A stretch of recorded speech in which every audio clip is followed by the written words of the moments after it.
Avant de passer aux explications, juste un petit intermède puisqu'il s'est produit aujourd'hui. Aujourd'hui, dans la 8e course à Vincennes, l'ordinateur donne le 12, le 9, le 5, etc. Or, moi je vois que le 7, qu'il ne donne pas dans les 8 chevaux, a la mention pognon. Pognon. Ok, je vais jouer 12, 9, 5 et le 10 qui a une bonne définition riche. Eh bien, bingo, les 3 premiers chevaux sont à l'arrivée. Alors certes, j'ai joué à 30%, c'est-à-dire 3 €, mais j'ai gagné 20 €. Chers amis turfistes, bonjour. Aujourd'hui, une petite vidéo qui va vous intéresser. Comment utiliser les pronostics de l'ordinateur. Alors, l'ordinateur donne les pronostics, 8 chevaux comme pronostics, dont les 3 premiers, qui sont entre parenthèses, qui devraient théoriquement être les chevaux de simple gagnant. Pourquoi gagnant? Parce que j'en donne 3. Si vous jouez 1 à 1 €, si vous en jouez 3, vous jouez 3 €. Donc, il faut que parmi ces 3 chevaux, ils arrivent gagnants parce que en gagnant, minimum, ils font 2,50, 3. Mais s'ils font 6, 7, 8 et que vous avez joué 3 €, vous avez gagné au moins 4 ou 5 €. Donc, il faut les jouer gagnants. Simple, ça ne payera pas. Comment fonctionne l'algorithme? L'algorithme prend en compte plusieurs considérations. En premier, la cote. Cette cote-là, je la réceptionne la veille sur un site internet. Alors, elle n'est pas toujours très précise par rapport à la réalité. Le lendemain, à 10 minutes, un quart d'heure du départ, c'est sûr qu'elle est complètement différente. Donc, elle vaut ce qu'elle vaut, mais elle permet d'attribuer des points en fonction de la cote. Ensuite, rentre en ligne de compte la musique. Je vais prendre les 3-4 premières musiques de cheval. Alors pour ceux qui ne savent pas ce que c'est que la musique, c'est quand il arrive premier, deuxième, troisième, cinquième, ça c'est la musique. Et donc, il va prendre en compte cette musique-là pour lui attribuer des points supplémentaires afin de constituer son classement. Ensuite, rentre en ligne de compte, naturellement, la numérologie. C'est ce qui est la base de tous mes pronostics.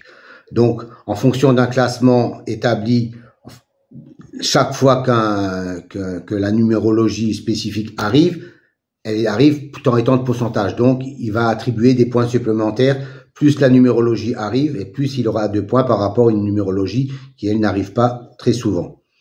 Rentreront également en ligne de compte les éléments réalisation, expression intime, quand il y a un intitulé, par exemple, aujourd'hui c'est son jour, ou dans les 3, ou champion, super, n'importe. Ça représente 30, 40, 55, 60% d'arrivée sur la totalité des fois où cet intitulé est cité. Donc ça rentre en ligne de compte pour le classement. Ayant pris tous ces éléments, l'ordinateur, dans son algorithme, va établir un classement et c'est comme ça qu'ils vont être représentés dans les 8 chevaux de base. Encore également en considération les 11 et les 22. Plus un cheval a un 11 et un 22, plus il aura de points supplémentaires. C'est évident puisqu'ils arrivent très souvent. Ces chevaux-là sont matérialisés en bleu dans le pronostic. Vous savez chaque fois qu'il y a la couleur bleue, que le cheval a un 11 ou un 22. Mais ça, vous pouvez le voir sur le tableau. Le tableau, il est représenté de haut en bas, du premier jusqu'au dernier.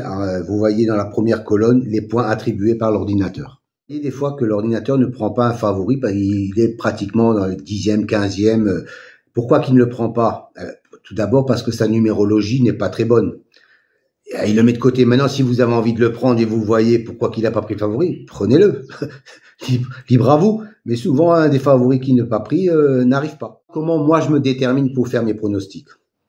Bien sûr, je vais regarder les pronostics de l'ordinateur, mais pas seulement. Parce que, bon, j'ai pas la science infuse non plus, et la plupart des pronostiqueurs ne l'ont pas. Eux, ils se basent sur quoi? Un entraîneur, il a dit, ouais, celui-là, il est en forme.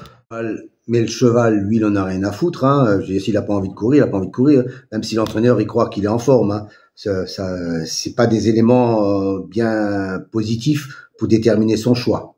Moi, dans mon choix, je vais me déterminer également sur d'autres éléments. Par exemple, je vous ai mis actuellement à disposition dans les colonnes après les colonnes mauves le pourcentage de réussite du jockey. Alors, ce pourcentage correspond aux 6 derniers mois. Quand j'ai commencé avec ma base de données, et puis de toute façon, la forme des jockeys varie également. Donc, les 6 prochains mois, et au fur et à mesure, elle va augmenter pour arriver à 8, 9, 10, 12 mois. Hein. Donc, c'est des pourcentages de réussite du jockey, pardon. C'est très intéressant à prendre en ligne de compte. Que je mets à votre disposition, c'est la réussite entre le jockey et le cheval. Vous voyez, des fois, 66%, arrivé sur 3 courses, il a réussi 2 fois, donc 66% hein, sur les courses. Ça peut déterminer également votre choix, et le mien également. Autre élément qui rentre en considération dans mon choix, c'est le libellé réalisation ou expression ou intime. Quand vous voyez le gars, dans les 3 par exemple, pourquoi qu'il serait pas dans les 3 donc ça, c'est tentant. J'ai pas la science infuse, hein, donc comme la plupart des pronostiqueurs. Tout dépend également de ce que vous jouez. Si vous jouez en simple, si vous jouez en double, si vous jouez le trio, si vous jouez que le quintet. Bon, moi j'ai pas fait ce site pour le quintet. Des sites de quintet, il y en a pléthore. Des charlots, des mecs qui font n'importe quoi. Des fois, j'ai vu des trucs, les vieilles mamies qui donnent des pronostics. La mamie, qu'est-ce qu'elle y connaît? Il y a un guignol derrière qui fait travailler sa grand-mère et puis voilà, hein, c'est rien d'autre. Hein. Ça n'attrape couillon. D'autant plus que la plupart du temps, quand il donne le quintet, toute la planète donne le quintet. Hein, donc il va faire quoi? 30, 40 euros, tout le monde là. C'est pour ça que je joue aux courses, parce que les courses, ça rapporte plus. Un simple trio rapporte chaque fois 100 balles. Alors bien sûr, dans mon pronostic, il y a 8 chevaux. 8 chevaux au quintet, je sais pas combien ça fait, mais un trio par exemple en 7 ou 8 chevaux, je crois que ça fait 56 euros. Alors je joue pas 56 euros. Moi, sur mon site, je peux faire 50, 30, 10%. Bien sûr, je vais pas gagner les 100 euros, mais je vais gagner 10%, 20%, 30% du trio ou du couplet. Le couplet, en général, je le joue en 5 chevaux, gagnant ou placé. Mais 5 chevaux, ça fait 10 euros, mais je peux vous le jouer également à 5 euros, à 50%, ou même à 2 euros, à 20%. Vous devez voir, si vous voulez un prono, vous prenez le prono, tout dépend. Si vous voulez jouer en simple, jouez les 3 premiers en simple. Mettez un ou 2 chevals qui sont en bleu, c'est-à-dire qui ont une numérologie 11 ou 22. Et après, chacun voit midi à sa porte, comme on dit. Hein. Je veux dire, je le répète encore une fois, j'ai pas la science infuse. Et personne ne l'a. Hein. C'est que dans mes trios, dans mes couplets, dans mes simples, quand ils sont là, ils rapportent quand même un peu plus que les charlots qui vous donnent le quintet et qui rapportent rien. Mais la plupart du temps, ils rapportent rien. Et quand ils rapportent, personne ne l'a, ou il y en a un qui l'a eu par chance, c'est tout.